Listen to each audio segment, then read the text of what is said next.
Okay, अभी हम करेंगे भाई some important definitions, some important terminology. कुछ महत्वपूर्ण टर्मिनोलॉजी अभी हम करेंगे जो काम आएंगी आपके, किसमें काम आएंगी, पूरी जेनेटिक्स जब तक हम पढ़ेंगे वो सारी की सारी साथ में चलेंगी। जो पहला कंसेप्ट है ये सबसे इंपॉर्टेंट होने वाला अभी, ठीक है, इस पे पूरा फोकस करना। क्लियर? पहला कंसेप्ट है वो है आपका जीन, उसके बाद है, किसका फोन आ रहा है भाई, काट दो। हाँ भाई, जीन, क्रोमोजोम, क्रोमाटिन, डीएनए।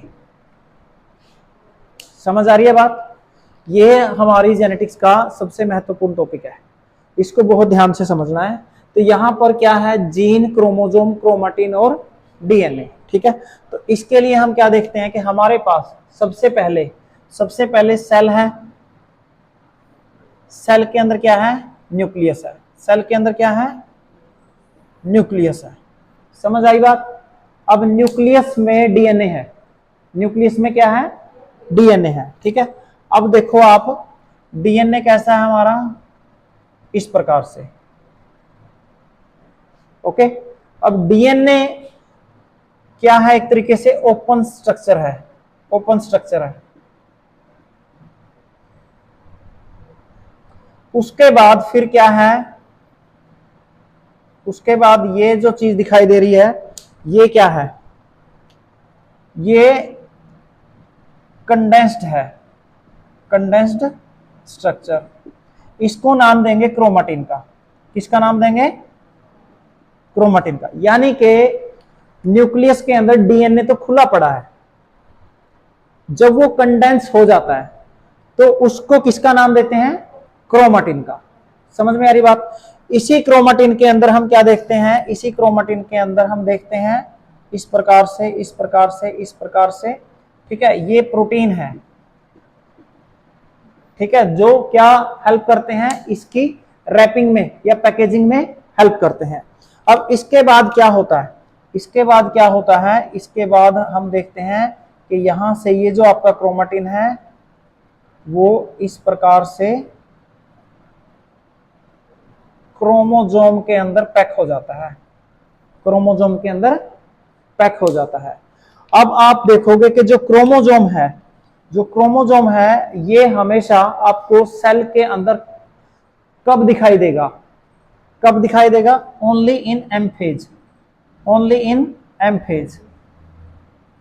जो एम फेज है सिर्फ ये तभी दिखाई देगा जब आपका माइटोसिस मियोसिस होता है, तो मेटाफेज के अंदर हमें क्रोमोजोम दिखाई देते हैं। असल में क्रोमोजोम क्या है, क्रोमोजोम के अंदर क्या है, highly condensed, highly condensed DNA. अब ये ओपन कब होता है, ठीक है ना, जब इसकी जरूरत होती है ओपन होने की तब ये ओपन होता है। अदरवाइज हम क्या देखते हैं कि ये कंडेंस करते हैं, इसको कंडेंस करके इसको पैक किया जाता है इसके अंदर, क्रोमोजोम के अंदर। क्लियर है? तो इसकी कंडेंसेशन आप इसको इस तरीके से समझ सकते हो कि सेल का साइज क्या है, छोटा है, सेल का साइज छोटा है और डीएनए लंबा है, तो उसको हमें पैक करना है, ठीक है। जैसे मान लो हम नॉर्मली एग्जांपल लेते हैं कि हम पतंग उड़ाते हैं, पतंग उड़ाते हैं ना, तो धागा तो बहुत लंबा है, ठीक है। फिर हम क्या करते हैं, जैसे हमारा धागा और पतंग है वो जा रहे हैं, तो वहां पर क्या है, वो तो एक तरीके से डीएनए पूरा खुला हुआ है, जब हम उसको जल्दी जल्दी इकट्ठा करके नीचे जमीन पे गिर जाता है सारा, वो क्या है, क्रोमाटिन है। और जब उसको रील के ऊपर लपेट दिया, वो क्या है, क्रोमोजोम है। समझ आई बात? अब यहां पर जीन कहां है और जीन है क्या, ठीक है। तो जीन के बारे में हम क्या देखेंगे कि भाई जो हमारा जीन है वो क्या है।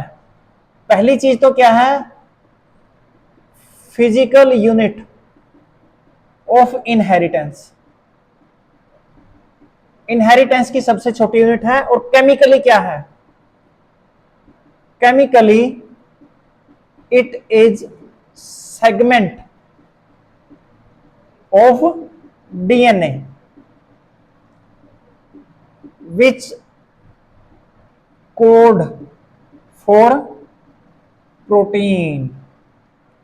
महत्वपूर्ण बात क्या है कि जो जीन है वो फिजिकल यूनिट है इनहेरिटेंस की। इनहेरिटेंस का मतलब होता है आनुवंशिक, या आप एक जनरेशन से अगली जनरेशन में कोई कैरेक्टर जाता है तो वो इनहेरिटेंस अपना बोलते हैं ना, सत्ता हस्तांतरण करना। ठीक है, केमिकली सेगमेंट ऑफ डीएनए है, और ये डीएनए का सेगमेंट क्या करता है, ये किसी ना किसी काम का होता है।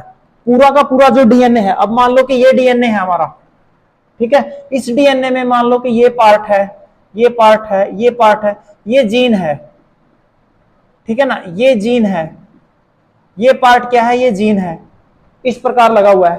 और ये क्या करता है, they control the character, they control the character.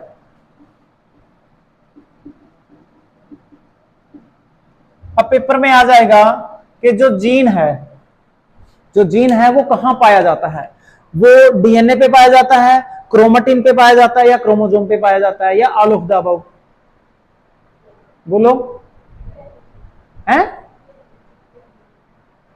बता रानी। भाई डीएनए पे जीन पाया जाता है, क्रोमेटिन पे पाया जाता है, या क्रोमोसोम पे पाया जाता है, या तीनों पे पाया जाता है? उज्जवल, तीनों पे। भाई जब डीएनए से ही तो क्रोमेटिन बना है, और क्रोमेटिन ही तो क्रोमोसोम में पैक है, तो बुधुराम तीनों में पाया जाएगा। किसमें पाया जाएगा? तीनों के अंदर जीन पाया जाएगा। क्लियर है? जीन के बारे में जो आपका मेंडल था, जो मेंडल था, मेंडल ने क्या बोला था? मेंडल ने जीन को फैक्टर बोला था। क्या बोला था? फैक्टर। और आपका जॉनसन ने इसको पहली बार जीन नाम दिया। और जीन अगर पूछा जाए, डेफिनेशन आए, तो it is a chemically it is A segment of DNA which can control the characters, आपकी हाइट, आपका स्किन कलर, आपका आई कलर, ठीक है ना, ये सारी चीजें कौन आपका कंट्रोल करता है? जीन करता है। कौन करता है? स्वीटी समझ आया? एक बार फिर से समझो, ठीक है। हम पढ़ रहे हैं जीन, क्या पढ़ रहे हैं? जीन। लेकिन यहां हम कंसेप्ट क्लियर कर रहे हैं कि क्रोमोसोम क्या है, क्रोमेटिन क्या है, डीएनए क्या है, ठीक है। अब यहां पर सबसे पहले सेल है, सेल के अंदर न्यूक्लियस है, ठीक है। न्यूक्लियस के अंदर आपका डीएनए खुला पड़ा है, ठीक है। जब ये कंडेंस हो जाएगा, ठीक है, ये जो प्रोटीन है हिस्टोन प्रोटीन, इसके ऊपर रैप किया जाता है, ठीक है। तो अब यहां पर कंडेंसेशन होगी इसकी। अगर स्लाइटली कंडेंस है तो हमने क्रोमेटिन नाम दिया, अगर हाईली कंडेंसेशन हो गया तो हमने क्रोमोसोम का नाम दिया। ये क्रोमोसोम कब दिखते हैं? एम फेज में दिखते हैं। किस फेज में? एम फेज में, जब सेल डिवाइड होते हैं। जब सेल को डिवाइड होना है तो फिर क्या होंगे? मेटाफेज के अंदर हमारे क्रोमोसोम हमें अलग अलग दिखाई देंगे, ठीक है। उसके बाद हम देख रहे हैं कि भाई अब जीन कहां कहां प्रेजेंट है। पूरे के पूरे डीएनए पे जीन प्रेजेंट नहीं है।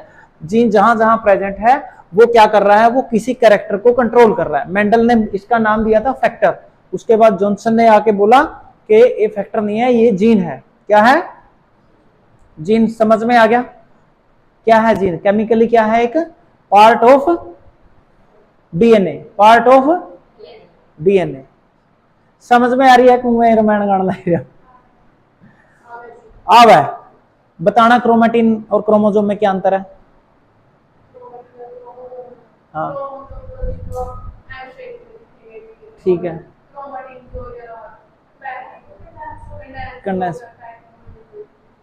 कंडेंसेशन तो दोनों में है, लेकिन क्रोमेटिन में कम है, क्रोमोसोम में ज्यादा है, ठीक है। ओके, नेक्स्ट हमारी जो टर्म है वो है एलील। क्या है?